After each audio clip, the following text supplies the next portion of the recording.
Hello, ladies and gentlemen. Welcome to the Esteemed FaceTime with Industry Stalwarts, an initiative by World Development Corporation. I am Ajuna Sharawat, anchor at World Development Corporation. FaceTime with Industry Stalwarts is a platform for industry titans to share their experiences, thoughts, ideas, and best practices in order to inspire one another and future leaders. In a nutshell, we attempt to encapsulate the multi-decadal learnings acquired by these industry leaders. We also hope that by conducting these FaceTime interviews with industry stalwarts, we can bring together a global community of eminent personalities. By bringing together such visionaries on one platform, we hope to play a part in inspiring the lives of other leaders. Great learnings from great leaders undoubtedly assist everyone by identifying, nurturing, and using the trade secrets that are proven successful formulae for many. And this is what we trust these sessions are: a gathering of industry stalwarts and a knowledge-sharing community. We have one such industry intellect and heavyweight in our today's session of FaceTime with Industry Stalwarts, Dr. Sundar Narasimhan. The most meritorious thing about Dr. Narasimhan is his continued professional development. He's earned numerous educational certifications and degrees that have aided his work role, and in turn, he has contributed to the educational system with the knowledge he's collated and amassed from the industries he has worked so far. He's currently working with Neuland Laboratories Limited as a senior vice president and head since 2006. Throughout his professional journey, he's handled vital aspects of logistics, supply chain management, sourcing, warehousing, cost reduction, product planning, inventory control, and more in the related fields. Welcome, Dr. Narasimhan. Hi, Arjuna. Good afternoon. Nice seeing you here, and thanks for the opportunity. Our pleasure to have you here on this platform. Dr. Narasimhan, could you summarize your educational and professional learnings, please? I'm a mechanical engineer. I did my mechanical engineering in the south of Tamil Nadu. I finished in the year 1988, and post that, my educational journey has continued. In between, since I was absorbed out of the college, I was placed out of the college. I have been working ever since, but then my education journey has also continued. I've done a master's in finance from IFMR Chennai. And then, recently I have finished my doctorate in the field of social sciences, primarily in the area of negotiation, which is close to my heart, which is the field that, I am good at by procuring goods and services. We are so much involved in negotiation. I would really love to hear some takeaways, the most important takeaways of your thesis work. I hope you would include that when you talk to us. Absolutely. I'll try and include. And actually, I have done in between, when I felt the need to kind of, arm myself with some of the certifications that may help me. I have done something in the area of procurement, in purchasing, with the Institute of Supply Management of US. And then I had this golden opportunity to be trained by Margaret, a funder of International Trade Center, Geneva. We had this 1-year training that was spaced, at different locations in India. And as a result of which, we took, as a professional group of supply chain professionals, I did a certification in procurement and supply chain management. So you can say I was a little fortunate to get some of these certifications. I've also done, I've undergone training at IIM Ahmedabad. I've also undergone training at IFMR in the area of creative thinking, problem solving, which is at the heart of what we all do as professionals. So these have been some of the certifications that I've done. I think the way I would like to put them, I'd like to put them in perspective. You see, as a working professional, there are two aspects of success. One aspect is the knowledge and academic background that we bring, And the other is the one that we learn as professionals in organizations, on the job.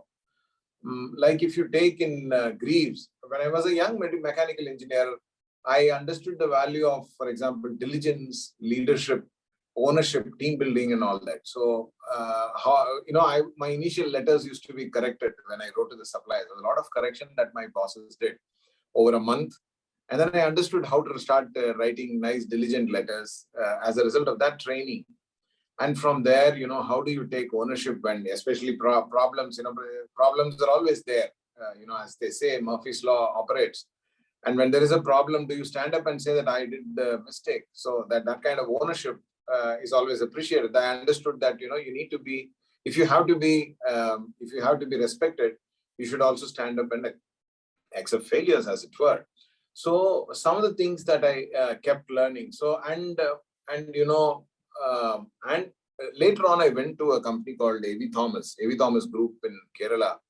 It was an alien thing for me because I was a Tamil and brought up in Tamil Nadu, and then with AVT, I was in this alien land of people speaking Malayalam and all that. But I found that I could learn the language. I could adapt myself to the new culture.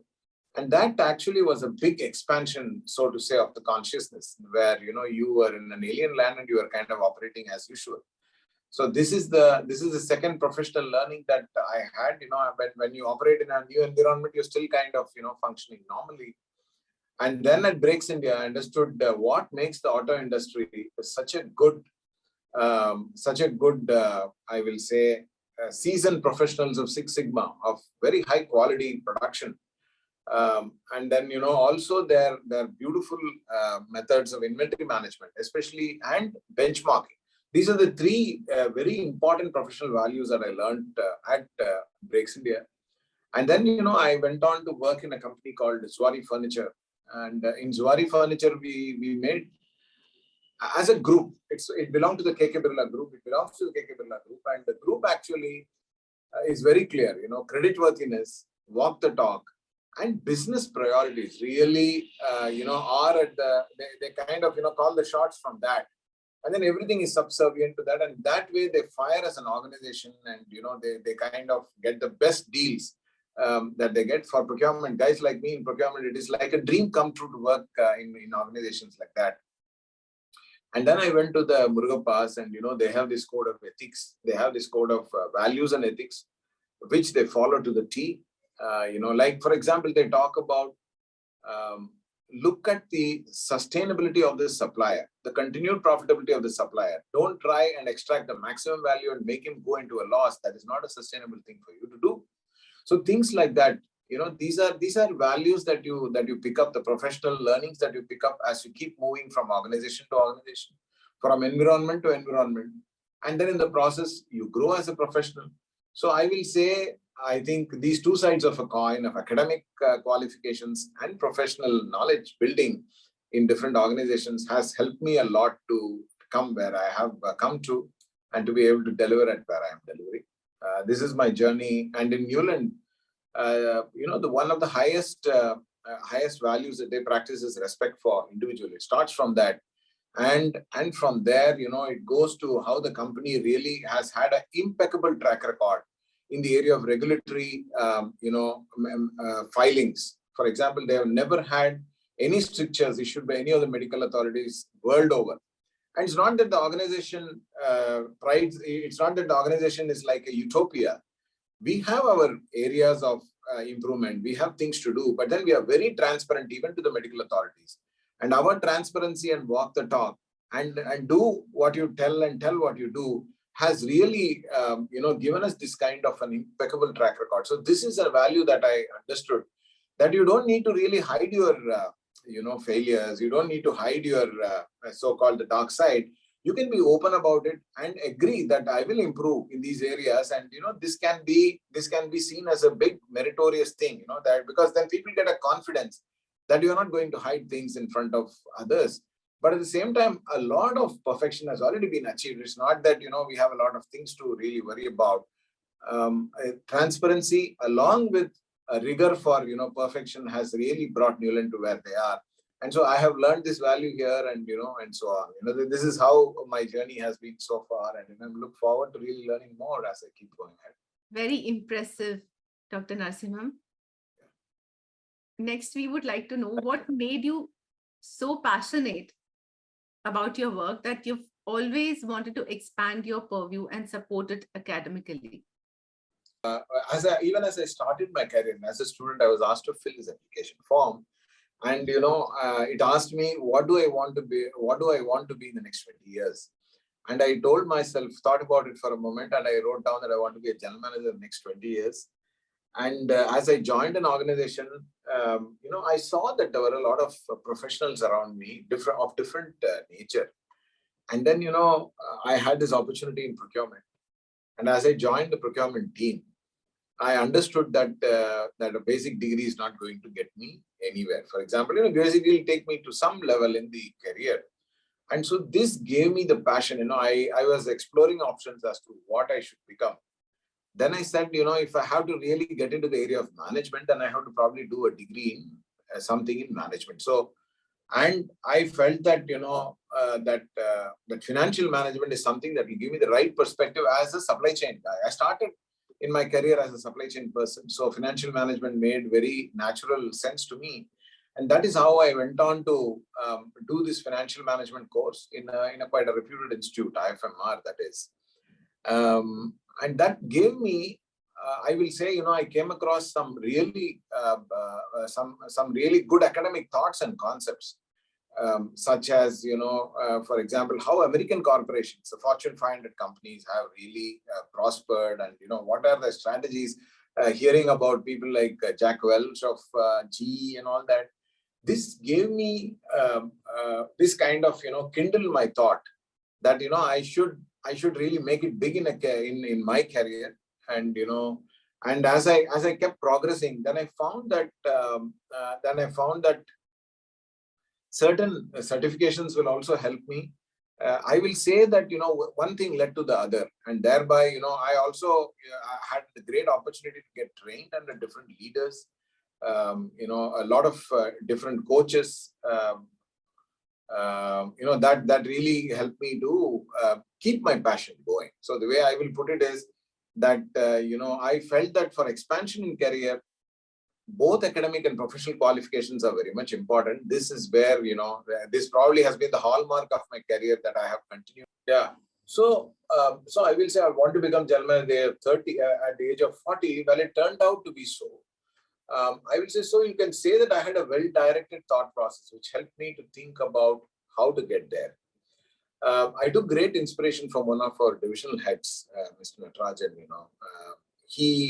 He had an MBA from Jamanlal Bajaj, and he had a beautiful concept of management. Some of the very practical concepts of management he taught me. I learned under him, and then I felt that there is a need to really get this professional management certification or qualification, and that is how I enrolled for my MBA with IFMR, and finished it nicely. But I got exposure to some of the best brains in the area of financial management and economics. So this has helped me quite substantially. And then this probably was one of the growth enablers for me, going forward from there.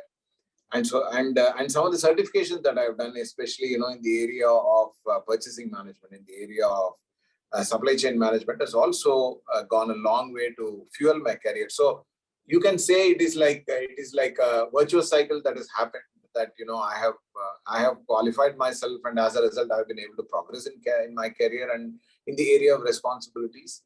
And finally, I said I was invited to teach in an educational institution in Hyderabad at the Geetham University. Mm-hmm. Then I thought that I should probably get some professional ringside view of the areas that I am handling, especially negotiation. Over the last 23, 24 years, I have been doing negotiation. So I started reading in the area of negotiation. Then I found it's a fascinating field, especially as a social science. This is, we call it social exchange actually. There are two areas of what's called instant gratification and delayed gratification. So every single effort we do in the area of value exchange, for example, has two motives. Either we look at instant gratification, like we pay money, we'll take an item in return. But there are things that we do. For example, when we give a donation to a local society or a local community, we are not going to get anything in return, but I know that I will get their goodwill over a period of time. And tomorrow, when there is a problem or when there is something that I may need genuinely, I have already built some kind of a credibility with them, where they will come back and support me. It's like the delayed gratification. So this is an area where, for example, there are two people who meet for a transaction and negotiate, and contrast it with the supplier and a buyer who meet regularly for a negotiation. Once you negotiate, again you negotiate, you kind of every year you sit and keep negotiating. This is a very different dynamics that it brings between those two players. So, then the theory goes on to say, what all are the outcomes of what kind of behavior. If you behave in an integrative or a nice way to the supplier, what are the results? And if you behave in a differentiative, or you can say abrasive, or you can say I will say not so diplomatic way to the supplier, what are the outcomes? So this is the area that fascinated me, that because we continuously keep meeting people, we continuously negotiate with them, what kind of outcomes that are there, what kind of inputs should I have to be able to get the kind of output that I want. So as a buyer, I felt very fascinated to get this work done, and it gave me beautiful insights on some of the confirmations on the things that I have been doing or we have been doing, and some of the things that we should do, probably improve from to go on from where we are. So that is how it is, that I have been able to stay inquisitive.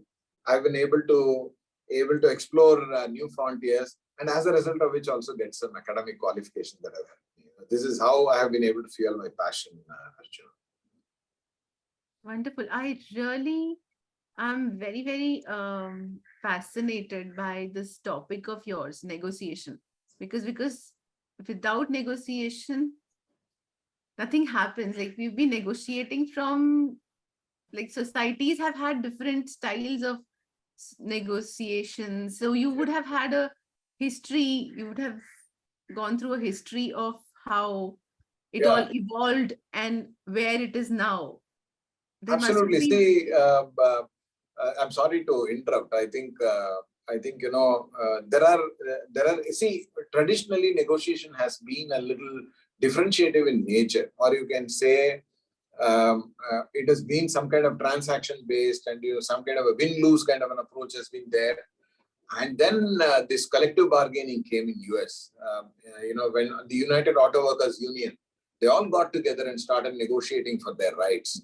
They found that there was a huge difference, for example, in the pay packets, in the payments that the workers were getting vis-a-vis the profits that the organizations were generating. So the collective bargaining started, and then that is where real theories of Harvard negotiation project started. One thing led to the other, and then the professional aspects of the famous book called Getting to Yes was released, and that book made everybody sit up, because they said, why are we getting into a conflict situation? The conflict situation comes because of the positions being taken by two people, where they may have underlying interests which are common, but then positions they take.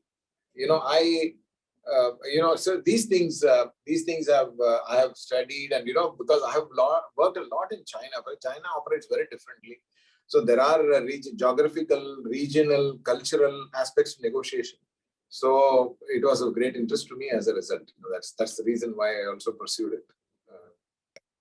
What are the most remarkable changes you have seen in logistics, sourcing, and other related fields in your journey, and what are your forecasts on them?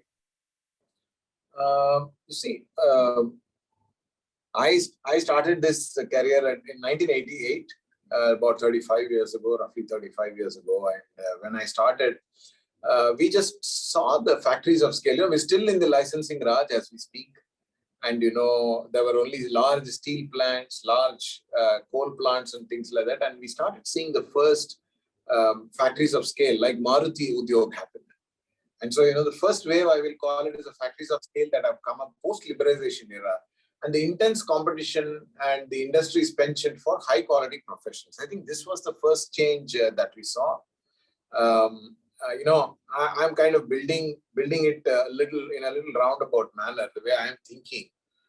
And then, a lot of competition happened, a lot of good professionals came into the industry, and then we had the second wave of retail chains being set up. So there we saw a shifting of the power from the manufacturers to the retailers and to the consumers. Because from the era when, Henry Ford said, take any car of any color as long as it is black, that was the kind of, consumer thing that they had. And then we saw Maruti offer multiple colors, and then different things happened. Scooter companies came in. So the consumer became the king. And we also saw the shifting to the retail segment. Now, what did it lead to? It led to a lot of technology disruption. For example, in manufacturing, in inventory management. For example, concepts like, Walmart came up with the concept information replaces inventory. They said that if you are able to cooperate, uncertainty is the one that builds a lot of inventory. So at the core of supply chain management now is collaboration, as you are able to see. So that is the wave 3 that happened. The retail chains, two things they did. They did large format warehouses, then they did hub and spoke wheel of warehousing management, and then they started collaborating, and computer programs came where they started sharing forecasts, collaborative forecast sharing and all came up. And so this, I will say, is the wave 3 that happened. And then came the technology disruption, the first contours of the technology disruption, as we can say, where we started having shared files. We started doing the first level of digitization in Pariware, where I was working in the Murugappa group. We started working with dealers, distributors, that why don't you place your order on the computer, on the trot, and then within 3 days we'll service and we'll close it. But the distributors did not have a computer, and those that had the computer did not like to, operate a computer employ a computer operator, and so on. And so but I will say the seeds of so-called disruption were sown, and people, always you saw order books, the orders lying in the drawers of big senior heads of managers, sales managers, and all that. That went down. So we saw the first vestige of, I will say, the first contours of disruption. This is, I will say, the wave 4, and we are sitting now in the era of digitalization. That is the one that really, is seen to be, is the one that one has to really confront. I have an office in front of me where I'm sitting, absolutely no papers at all. P2P, the procure-to-pay cycle is completely computerized. My logistics system is completely computerized.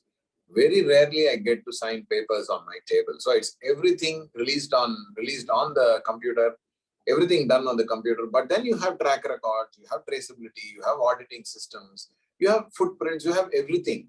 So we are seeing the real advent of technology and AI, and then no paper, no physical signature, and it's an equal opportunity world. I think that's the best part. You are a small entrepreneur. You can go on the Amazon website and say, I have this product to sell, and you are able to get on and sell. There's nothing stops you. You have to fill some basic documents. So you have an equal opportunity also. And then the one that I am really looking for, which is being predicted, is in the next 2-3 years, we are going to have robots walking alongside us, the AI, ML, the humanoids, and all that. And then, aren't we already seeing the driverless cars in some of the cities in the US? We are seeing remote surgeries by doctors using robots. We are seeing the deep sea exploration and other so-called, hazardous area work done by robots. So we are going to witness an area which is not far from now, where the menial jobs are completely going to be shifted to machines, and then man probably will become more and more a thinking, strategizing, and planning machine. So I think man is going to have a job that probably really reflects his capabilities. So this is what we are going to witness. So this is what my forecast is in the next 3 years. We really have to arm ourselves for the job of the future, which is going to be highly analytical, highly technological driven kind of jobs. and maybe thinking jobs. Yeah. Yes. That's going to be very, very challenging for Yeah. us humans. What are some notable changes you've brought about in your project assignments, etc., that have been pivotal for respective firm, industry, or logistical field? Uh, yeah. So I'll take it. I'll take it probably chronologically. I think at Okay. Greaves, at my first job in the license Raj, the project that was assigned to me was the phased manufacturing program. There was this road compactor, which is the advanced version of the road roller with the vibratory roller, which was come from Germany, and I had to develop a lot of parts in India. So there was a phased manufacturing program. So when I look at it today, I feel that many of the projects that I have done, I've always been in the area of Atmanirbhara, so to say. So the phased manufacturing program, I used to take DIN standards, the so-called German standards, and I used to translate to Indian standards, and then look for suppliers who can supply. Sometimes the thicknesses are not there, something is not there, then it developed.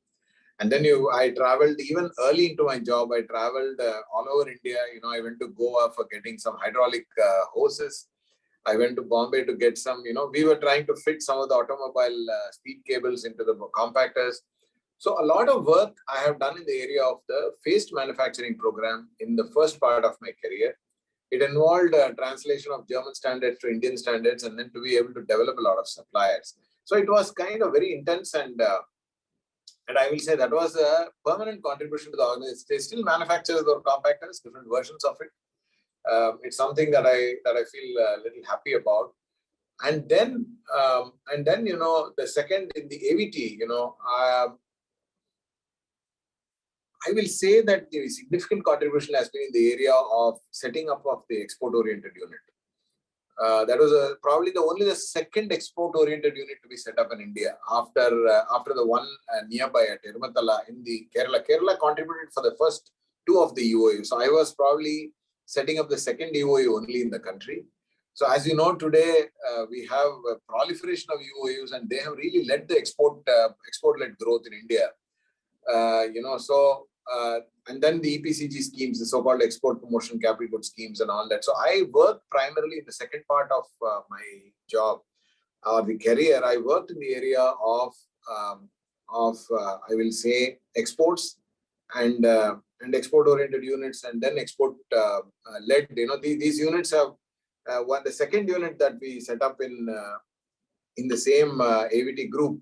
AVT McCormick Ingredients is probably the largest spice masala manufacturing unit even today. Some of the equipments that I had imported into that organization. So it is a happy moment. We are still connected as a WhatsApp group today. Most of the employees are 30 years down the line. So in the third organization that I work, Breaks India, I think Breaks India was a very unitized production system that they had at that time. They had actually decentralized the entire decision making, and I was called to really do global sourcing for them. And when I started this process, I took only 2 projects, and then those 2 projects were such a big success. We imported from Hyundai, from POSCO at that time. And as I left the organization, it was a short stint. As I left the organization, they already saw the merit, and they kind of centralized the entire procurement into an SDI group. So it is like a management concept that I learned, what was good about a unitized production, what should be decentralized, what should be centralized. It's a debate that goes on in the area of procurement, Arjuna. You will see, should we have centralized procurement, decentralized procurement? For example, just to give you one thought, when you are decentralized as a procurement setup, the important thing is that you should apply the same rates across the system. You cannot have 2 rates for the same item. You should ensure that the controls are very well established, and there are no kind of loose ends anywhere, so that the decision making happens in a very smooth flowing manner. So these 2-3 things that we found were actually not working so well, and then breaks it, and then also you lose sometimes on this so-called critical mass. When you buy in bulk, you always get a better price, isn't it? So whether it is for our own thing or something else. So this this centralization happened as a result of my whatever small project that I did there. And Murugapas, I think the one contribution we did is we did third-party branding as a sourcing engine. So I had the distinction of probably setting up a brand at the bottom, meaning at the low price, at the belly of the market, and also at the top end. Out of China at that time, we had premium brand running out of there. It was a significant revenue contributor to the division, and this is something we were all proud of. We launched with a huge fanfare, and it sold like hotcakes. So this was this so-called third-party branding. This China thing has actually, to tell you the truth, helped me to advance my career into pharmaceuticals, because pharma is actually a lot of China footprint is there. So that is how I was able to get into pharma as an industry. And at Neuland, the biggest contribution I will say is, the benchmarking that I spoke to you earlier. Breaks India had a lot of benchmarking that they did across the industry.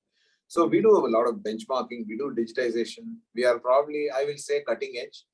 We kind of reflect the auto values within Neuland, in terms of supply chain management. So that way, whatever things that I've taken up, some of the initiatives, I'm quite happy that they've really, borne fruit in a nice way. And I'm very happy about that. What advice, Dr. Narasimhan, do you wish to provide future disruptors of the corporate sector? I will say the key disruptors that we will see, or we are witnessing right now, are the startups. See, the startups, for example, I was in a so-called a learning session or an experience sharing session with a lot of industry leaders. And I saw some of the largest hospital chains facing their nemesis, as it were, in the form of startups. The startups were actually charging much less. Probably they had access to patient data, and they were quickly able to identify patients and get them treated in third-party facilities. And this actually was to the chagrin of the so-called hospital owner, because you have a large setup of doctors, you run large establishment, and suddenly there are small companies that come and pick up the patients and start negotiating with you, in bulk. So this is one disruption that is happening in the industry, and this is going to really, kind of shake us. I mean, it is to say that a large hospital chain has to now start probably dancing much faster or moving much faster. You are asking the elephants to dance. Startups are, doing that kind of a disruption in the market. Sorry. The second thing that we are seeing is the low asset model organizations, the Airbnbs of the world, or the, it started with so-called Amazon, and it's now cutting across. You have the Zoom car, you have the Airbnbs. I'm sorry. These have actually gone on to build large business models which are sustainable. So the question in front of all of us is, what do we do about this disruption? We kind of want to embrace them. At one end, the consumer is really enjoying the fruits of this, because you're able to find the houses of your choice, you're able to find the cars of your choice, and then there are owners that are probably at one end of the spectrum. There is this so-called low asset model company. So this is something that we have to contend with. Actually, they are relying on technology. Technology has been the key platform for all of them. So this technology, low asset kind of companies, and the disruption that goes with it will probably change the entire way the industry is organized. So this is something that I'm very mindful of. I'm still thinking, how do we really harness this, for Neuland or for any other organization that that probably is contended with this disruption. So these are my thought process at the moment. Yeah. So we should really see how to harness the so-called combination of these three: the light asset companies, the owners, and the technology that really gives them the great edge to be able to run a business model like this, and see how organizations such as the one that I work for or others can really benefit from that kind of disruption that's sweeping across the globe. Dr. Narasimhan, India is at the juncture of drastic global scale transformation. We at World Development Corporation wish to catalyze the transformation further by establishing global thought leaders community of non-executive directors for cross-pollination of knowledge. What do you think about this initiative? I'm very impressed with this initiative, Arjuna. Actually, when I started at this, when I initially evaluated this, I was not able to appreciate the kind of work being done by the Directors Institute and the World Development Organization.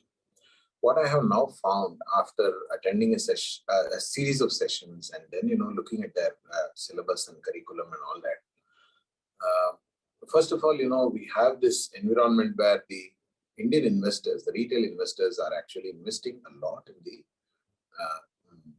shares of companies. And the depth is actually increasing as we are speaking. The wealth that the investors are putting into the so-called, companies in the form of shares and equity is increasing. Now, we have a duty as a populace, as intelligentsia of this country, to actually ensure that their interests, the stakeholders, the key stakeholders that they are, apart from others, suppliers, customers, and all that. These investors their interests are taken care of in a proper way. And that, I think, role has probably fallen the shoulders of more and more is falling into the shoulders of the independent directors. So to be able to develop these non-executive directors from a talent pool of good professionals, choose them properly, give them the right training and induction, and then kind of sensitize them to the nuances of the boardroom, and then get them to qualify, create a group where you can cross-pollinate the ideas from different professionals, is something that is being done professionally by the World Development Organization, and I'm very impressed with the work that they are doing, and it'll probably be for the ultimate good of the country. India is at the throes of a large, we are seeing the kind of startup India, stand-up India, and then a lot of organizations that are developing. We also see those Shark Tanks where, so many startups are being harnessed or, being encouraged. So we are going to see a proliferation of this model of, companies going to the markets and companies, really setting up industries and growing the economy. And we are also seeing the GST collections and things like it's an indicator of where we are really headed to. So it all makes absolute, I will say, logical sense to develop a good talent pool of non-executive directors who are very much aware of what it calls for being one, and who can play a very responsible role in the boards, and then also get them to a common forum where they conduct these annual conferences and things like that. The entire thing is directed with a very broad and good objective of making our industry more mature and run our boards in a more professional manner. I could see this, as I kept walking through the kind of course that they gave us. So they're doing a great job. I have a great impression about what they're doing. Thank you for your feedback. That was a fantastic conversation with you, and I'm confident that your insights will inspire the future leaders. Thank you, Dr. Narasimhan, for joining us today. Wishing you the best for your future endeavors.